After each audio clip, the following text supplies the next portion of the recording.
Welcome to Expert Opinion, the Branding Business Forum, where leaders share their views, insights, and experiences from the world of B2B branding. And now, here's your host. I'm Ryan Rieches, and today's show topic focuses on leadership, specifically tribal leadership, how to recognize, build, and leverage the formation of natural groups within an organization to achieve significant results. So, fortunately, we have an expert on the topic. Please welcome Dave Logan, founding partner and president of the management consulting firm CultureSync. Dave's also the contributor and co-author of a number of New York Times best-selling books, the most recent being Tribal Leadership. For a little background, I saw Dave recently at the YPO Global Leadership Conference. I have since read his book and watched his TED Talk, so I'll use these experiences to guide our discussions today. Dave, welcome to Branding Business. Thank you very much. Great to be here. Let me start with how I first got to know you, and that was at the YPO conference. Your opening remarks spoke about your beliefs about an MBA in the box, the four components of any successful organization: strategy, systems, structure, and culture. And I thought it was just interesting. Thought maybe we could begin our discussion with your viewpoint. Yeah, sure. Well, so I've been involved. So one of the lives that I lead is I've been a business educator for many years, been on the USC faculty approaching 20 years in the business school, was associate dean there for many years. And in that role, taught and then managed the delivery of all sorts of programs. And I'm always looking for, if you take something big, like what does it take to make a successful business? People will answer that in different ways. I'm always looking for the irreducible element. Are there 3 things you need? Are there 7 things you need? And really, what are they? And it seems as though the field is going in the direction of reducing what used to be 7 or 8 factors down to those 4 that you just listed. So if you're running a business of any size, Fortune 10 through a startup, you have to get those 4 right, and you have to get those 4 to work well together. That's the Holy Grail. Our topic today is going to speak primarily about one of them, culture. And in our world of brand strategy, we realize certainly the importance of culture in being able to evolve a brand, and more importantly, for the evolved brand to take shape within an organization. I think Peter Drucker said it famously, culture eats strategy for breakfast. And without the ability to work within an established culture or help evolve a culture, no matter how great your strategy is, it's not going to be successful. Yeah, it's very true. Let's speak about your book and tribal leadership. And so, of course, there's a lot of books on leadership, but certainly the approach you take around tribes, maybe you can speak to that topic. Yeah, sure. And actually, let me just start by backing up a step. Were you talking about branding? That is, I believe, one of the most misunderstood and misapplied subjects in business. Usually, if a company does a brand or rebrand, it's all about the externality of that. It's about the logo, the message that is conveyed by the font, the tagline, the brand promise. It's all outward looking. And today, with businesses being forced into transparency because of social media and other factors, if it's a company of any size, you're known for the interactions that people have with you or that people have within the company because they're blogging or tweeting about it. So this idea that there's a brand that is outside and then inside we have a culture, I think that we just have to blow up that thought and really start over. There has to be this absolute alignment between the culture that we have inside and the brand that we're offering to the outside world. Most companies don't get that right. So actually, if you're going to begin a branding kind, the first place you have to go is inside the company. And you have to look for what we call tribes, which are naturally occurring groups. These are the basic building block of every human endeavor. And they're between 20 and 150 people in size. And you can rate them on a kind of 1 to 5 scale. So we don't advise companies to even begin a branding discussion until you're at stage 4 out of 5. Up until you get to that point, there's really no single culture that you can speak of. It's a bunch of warring individuals at best. Interesting. Well, we certainly agree with you in the terms of having an internal culture, and you're absolutely right. The majority of the time we get hired, it's for an external branding initiative.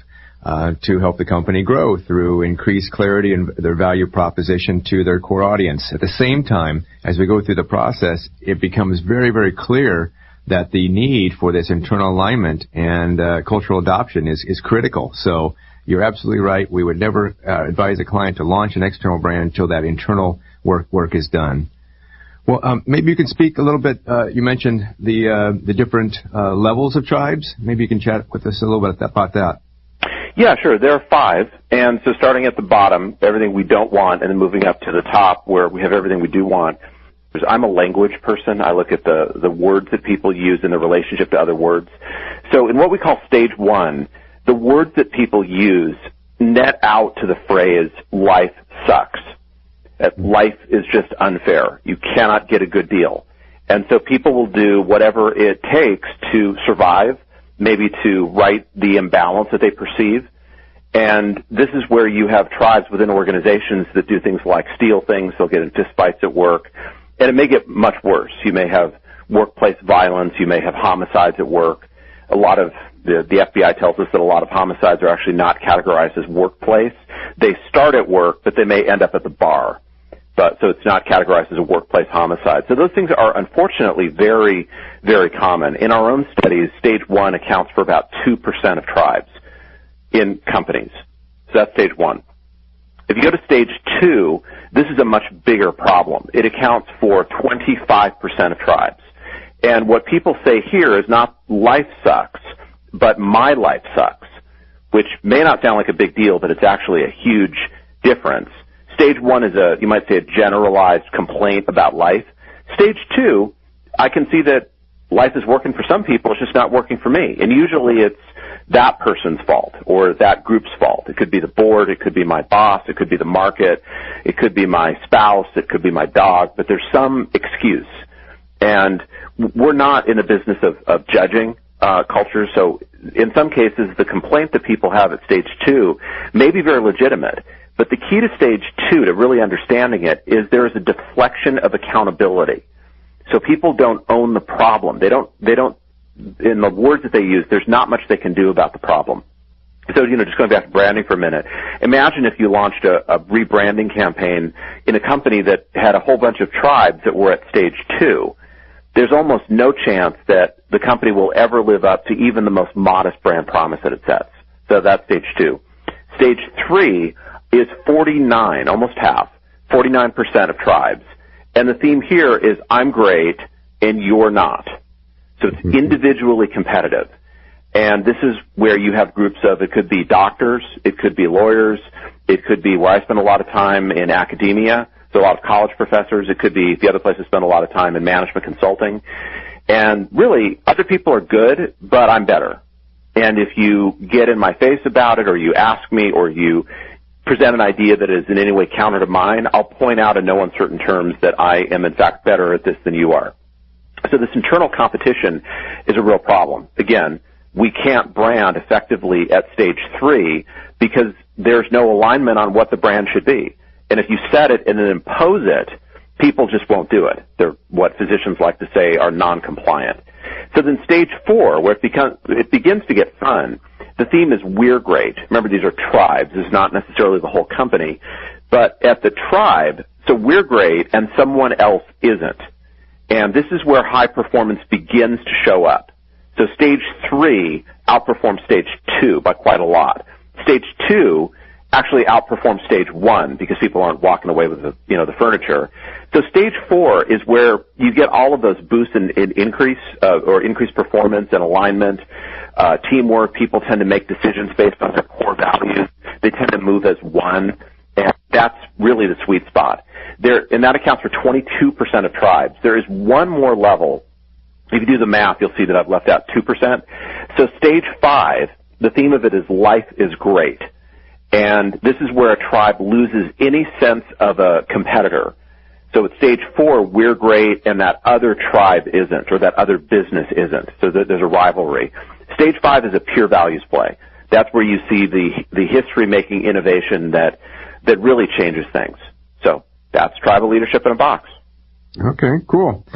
Well, I guess my biggest question is that how do you evolve people to move from 3 to 4, with the greatest number of people already stuck in 3, and because it feels natural, because that's how they probably climb the corporate ladder, is by proving how great they are individually. How do you, it seems like it's a big challenge to move people from 3 to 4. Yeah, and there's a lot of ways of doing it. You can appeal to people's aspirations. That works in some cultures. So you find the values that they align with, or the vision. In a lot of businesses like higher ed or management consulting or accounting, you can go back to the question, why did you decide to become part of this business? Or why did you decide to join this profession or this industry? And usually there's something noble that's operating in the background, so you want to take it from the background into the foreground.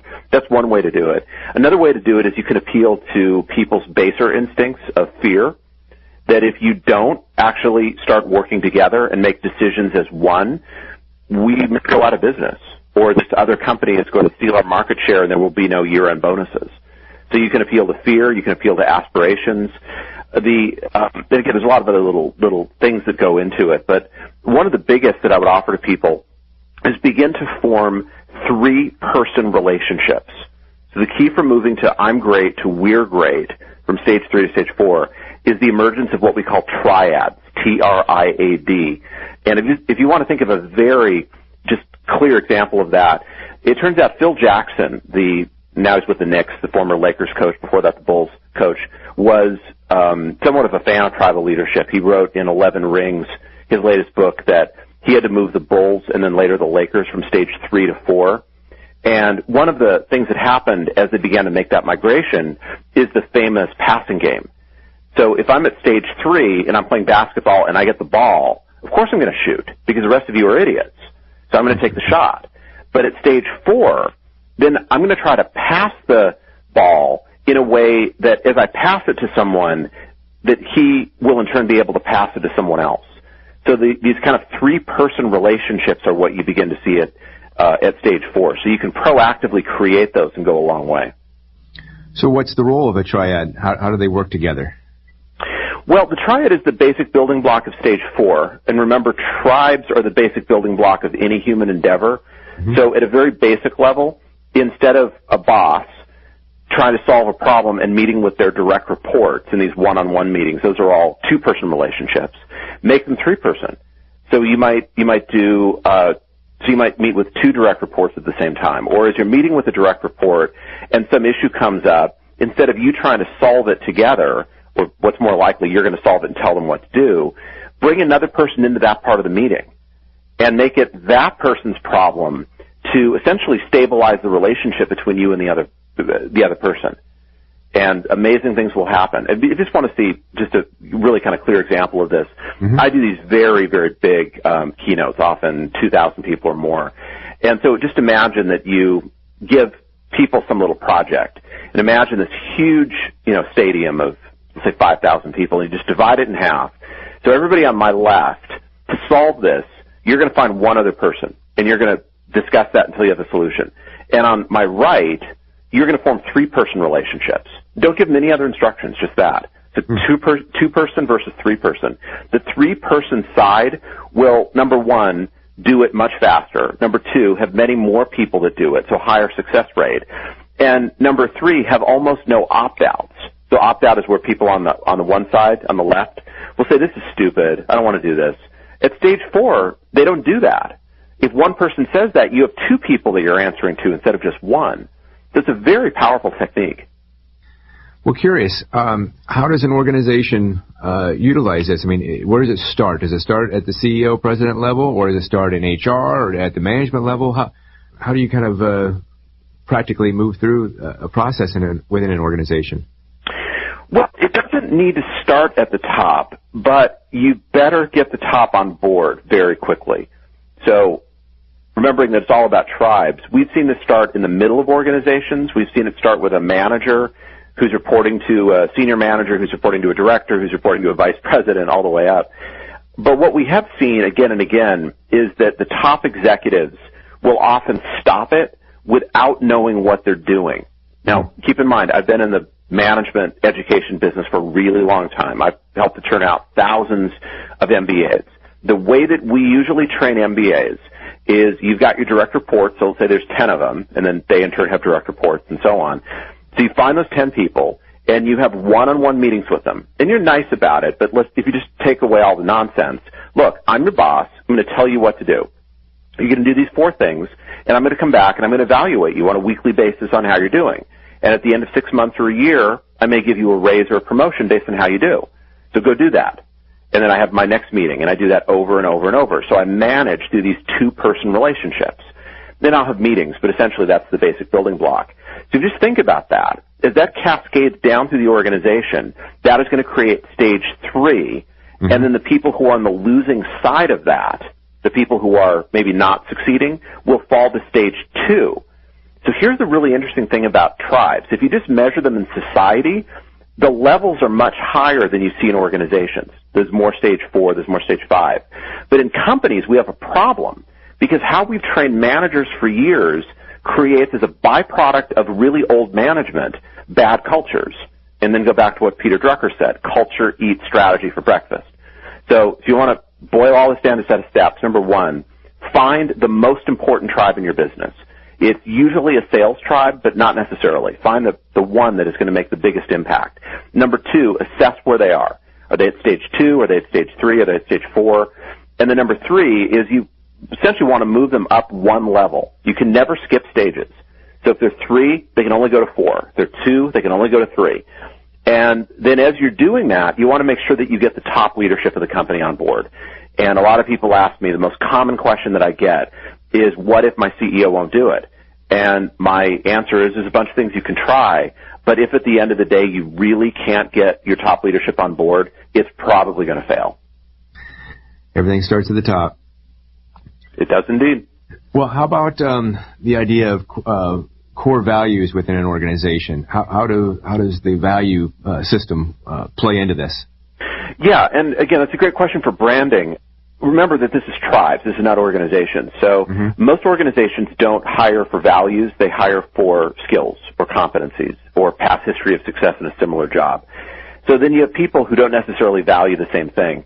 But you want to find the few values that cut across the people you actually have. So you want to identify the values of the employees, not just the values of the board or the management. To find the values that people have at a tribal level. There are lots of very interactive processes. You know, you mentioned your clients. We do this all the time with groups where we lead them through this very, kind of fun bottom-up process where you identify the values, and then those values become the way that you lead, and the way that you lead everything, including branding. So, you and I may see this a little differently. I think that the core values work needs to precede branding. That's my view, and I know a lot of people in marketing who disagree, but that's my view. And so you identify the values, and then everything has to be either consistent with those values or removed, including your branding and your core competitive strategy in the market. So that's how we do it.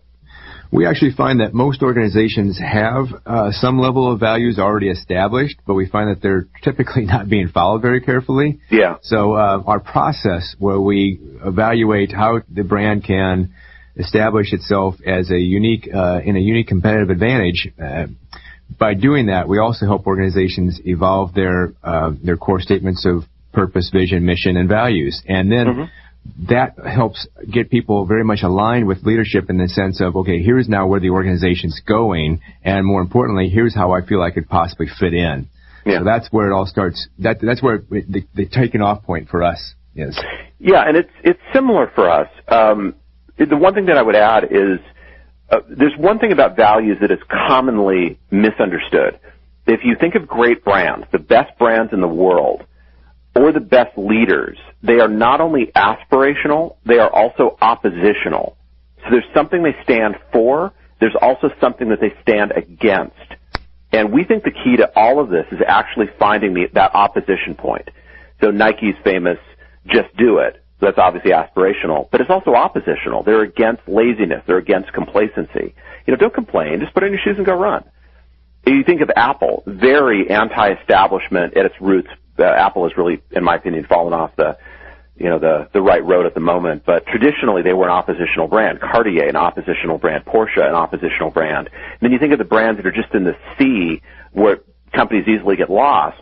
And people can usually identify an aspirational point, but they can't identify what it opposes.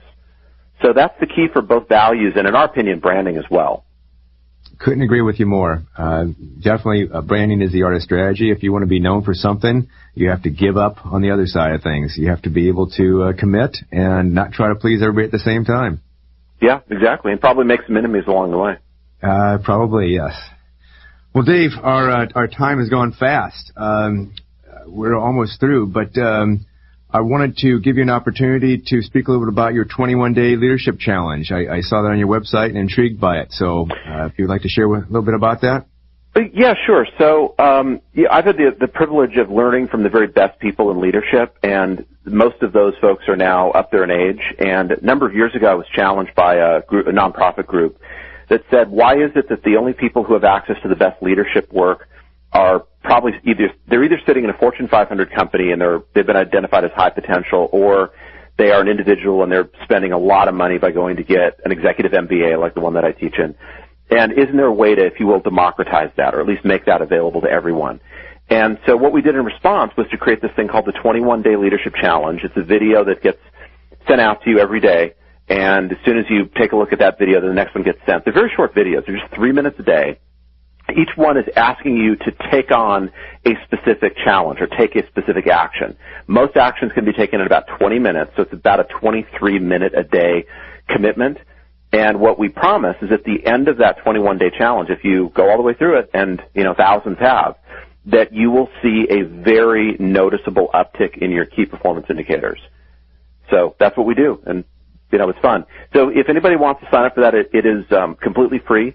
Just go to my website. It's easy to remember, Dave Logan, DaveLogan.com, and there's a link on there for the 21-day challenge. There's also a link for the audiobook, free download of the audiobook for Tribal Leadership, which, as you said, was a #1 New York Times bestseller. Tony Hsieh, the famous guy, CEO from Zappos, did the preface to the paperback edition. So he reads that preface in our audiobook, and then I went and recorded just a session with him in his office. We kept the microphone running for about 10 minutes to get his thought about culture, my thought about culture, and how it all worked together. That's on there, too. So hopefully that'll be a good resource for people. Perfect. Well, thanks for sharing that, Dave. And thank you for being a guest on Branding Business. Thank you. My pleasure.